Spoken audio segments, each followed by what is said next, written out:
This week, Chad Hoover has taken his hunt for big bass to Lake George in Palatka, Florida, where he's joined by UFC star Clay the Carpenter Guida, who a few years back discovered that kayak fishing provided the perfect balance to a career focused on fighting in the octagon.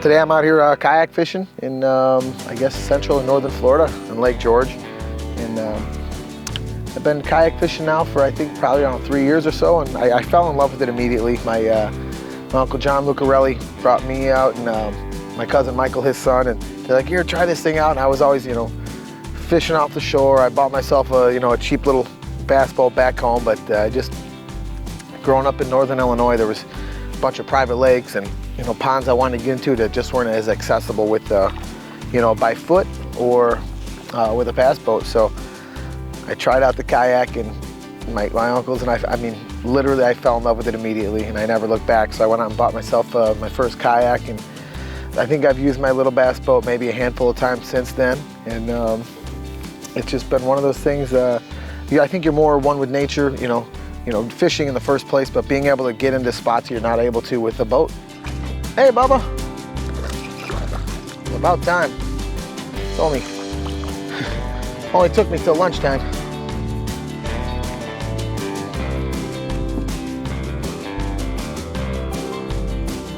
All right, buddy. Not bad. Good little fish. Go play. Go have fun. Balancing, fighting and fishing. There's not two things I'd rather do more in this life. It really is. Fishing's a great equalizer from fighting. You go from one extreme to the next, I guess, from the cage to just nature like this, and I think that's it is therapeutic to me.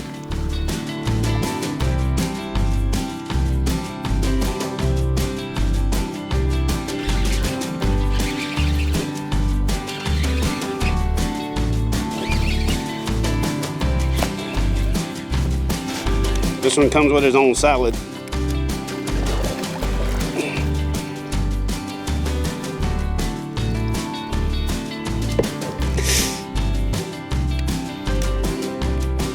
Another little fatty.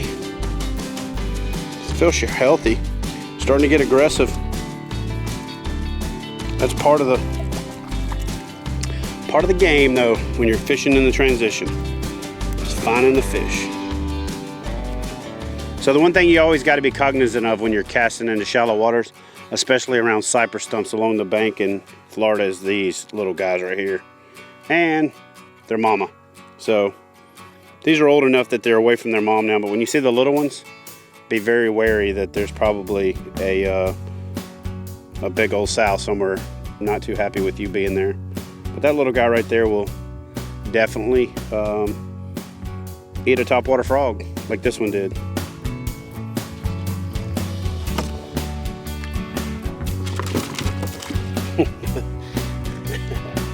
That's the gator release. Whoa. All right. I always wanted me a pet gator. So I just grab him right behind his head? Yeah.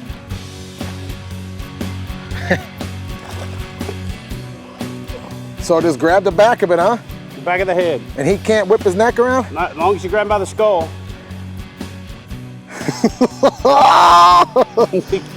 Come on, dude. You're like 3 weight classes higher than him. I know, dude. He's got them teeth. Just right there, huh?